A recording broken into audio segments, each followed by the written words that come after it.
Have you ever been told you're a visual, auditory, or kinesthetic learner? Maybe you've even taken a quiz or filled out a survey that promised to reveal your unique learning style. It's a message we hear early and often from teachers, parents, and even friends. These labels are everywhere, in schools, workplaces, and self-help books. They show up in teacher training sessions, in online articles, and in the advice we give each other about how to study or work better. They offer a simple explanation for why we struggle with some subjects and excel in others. If math feels hard, maybe it's just because the lesson wasn't presented in your style. If you breeze through history, perhaps it's because the material matched your preferred way of learning. It feels comforting, like we've unlocked a secret to our own minds. There's a certain relief in thinking we've found the key to learning more easily, or that our struggles aren't our fault, they're just a mismatch of style. But here's the truth, the idea of fixed learning styles is actually a neuromyth, an appealing story not backed by science. Decades of research have failed to find evidence that teaching to a specific learning style improves outcomes.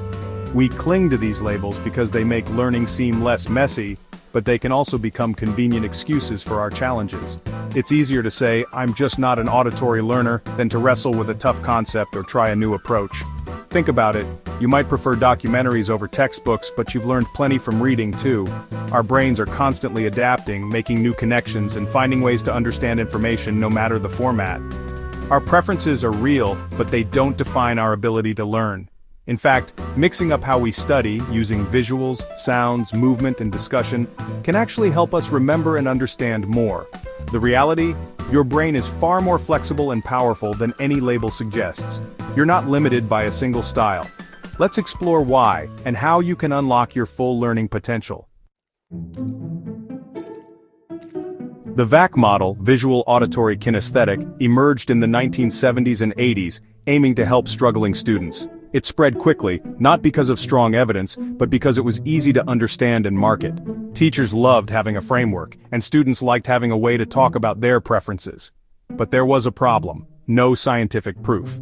Decades of research have shown that matching teaching to a student's style doesn't actually improve learning. The theory falls apart under scrutiny, yet it persists because it feels right and fits our biases. It's a powerful reminder: just because something sounds good doesn't make it true. We need evidence, not just appealing stories. If learning styles aren't real, how do we actually learn? Neuroscience says our brains thrive on multisensory experiences. Learning isn't a single-lane highway, it's a network of roads connecting sight, sound, and movement. The more senses we use, the stronger our memories become. For example, learning about the water cycle by reading, watching a video, and building a model creates a web of connections in your brain. Studies show that people remember more when they engage multiple senses, not because of a style, but because of richer encoding.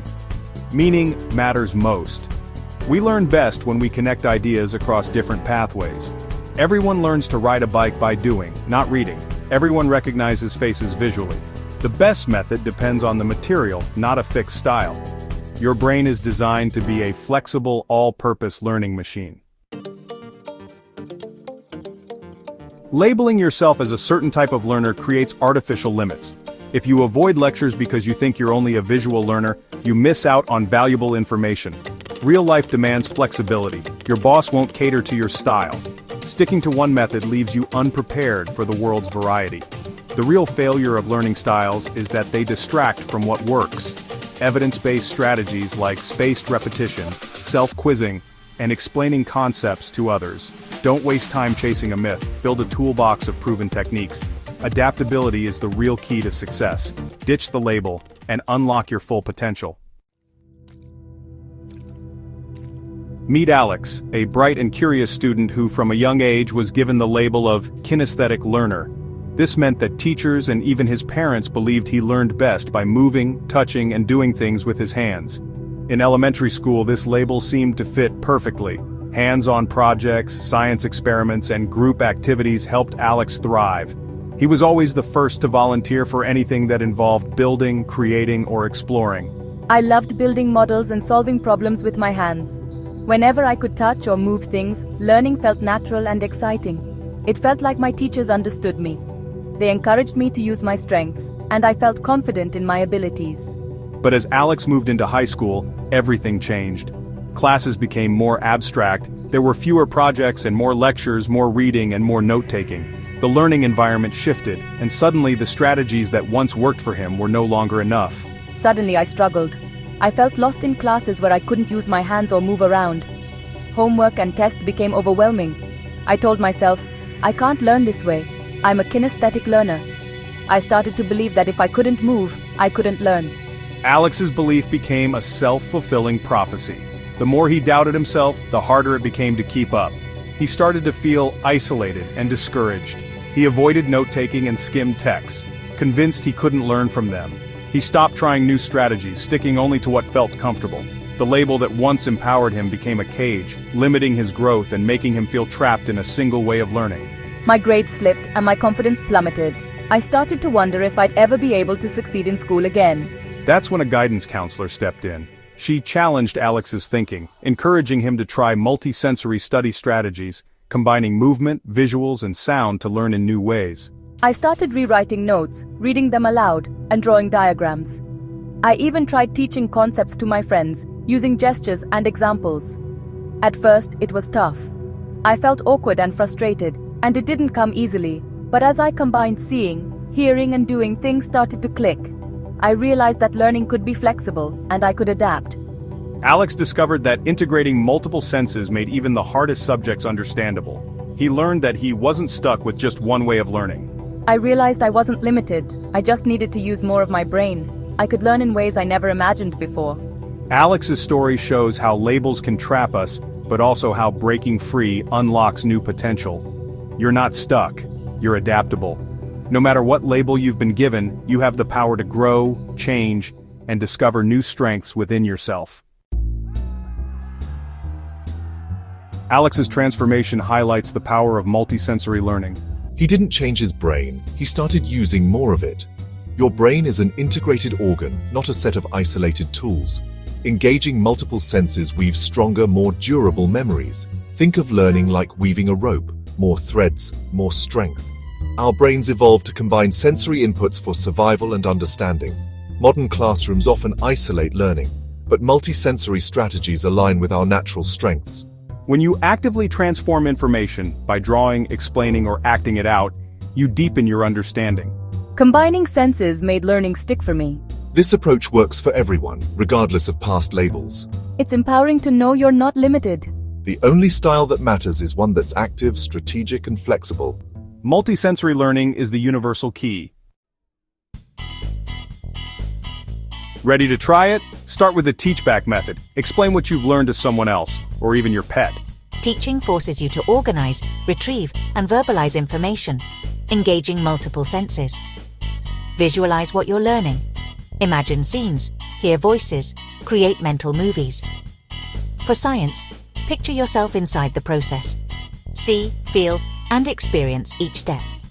Write notes by hand, not just on a keyboard. Use colors, diagrams, and doodles to reinforce ideas. Move while you study, pace, recite, or act out concepts. For complex topics, use objects to represent ideas and narrate events. These strategies create multiple pathways for memory. The more senses you use, the stronger your recall. Make learning active, creative, and multisensory. Expand your toolkit with mind mapping. Draw connections, use colors, and add images to organize ideas. Mind maps engage your hands, eyes, and language centers, making information stick. Upgrade flashcards by adding drawings and reading terms aloud, layering visual, kinesthetic, and auditory input. Turn facts into stories. The more vivid and unusual, the better your memory. Change your study environment. Different locations create unique sensory cues that aid recall. Context-dependent memory means your brain links information to places, sounds, and even smells. When you need to remember, mentally revisit those environments. The more layers you add, the more reliable your memory becomes. Multisensory learning isn't just a trick, it's how your brain works best. Use every tool available. For years, the myth of learning styles has boxed us in, making us believe we're limited by how we supposedly learn best. Maybe you've been told you're a visual learner or an auditory learner and felt stuck in that category. But the truth is, these labels can hold us back from discovering our full abilities. It's time to let go of these labels and embrace a new reality. Your brain is far more adaptable and powerful than you've ever been told. Science shows that our brains can grow, change, and master new skills in ways we never imagined. You're not just a visual learner or an auditory learner, you're a learner, period. You have the ability to use many different strategies to understand and remember information. The journey away from learning styles is really a journey toward intellectual freedom. It's about breaking out of the box and realizing you can learn in more ways than you ever thought possible. No more excuses. Ask yourself, how can I use more of my brain to learn this? Challenge yourself to try new approaches, even if they feel unfamiliar at first. This mindset shift transforms you into an active, strategic learner. You're not just absorbing information, you're engaging with it, making it your own, and building real understanding. Try multisensory strategies on a subject you find tough. Read aloud, redraw diagrams, explain concepts to a friend, make mind maps, or watch documentaries. The more ways you interact with the material, the deeper your understanding will be. Layering techniques means you're studying smarter, not just harder. Combining different methods helps your brain make stronger connections and remember more. Your brain thrives on rich sensory experiences. When you use your senses and get actively involved, learning becomes more meaningful and memorable. The best learning method is one that's active, effortful, and meaningful to you. Don't settle for passive learning. Get involved, ask questions, and challenge yourself. Break free from the learning lie. Trust your brain's incredible adaptability, and know that you can always grow and improve. Your true potential is defined by your willingness to explore, experiment, and grow, not by a label. Embrace your journey as a learner, and you'll be amazed at what you can achieve.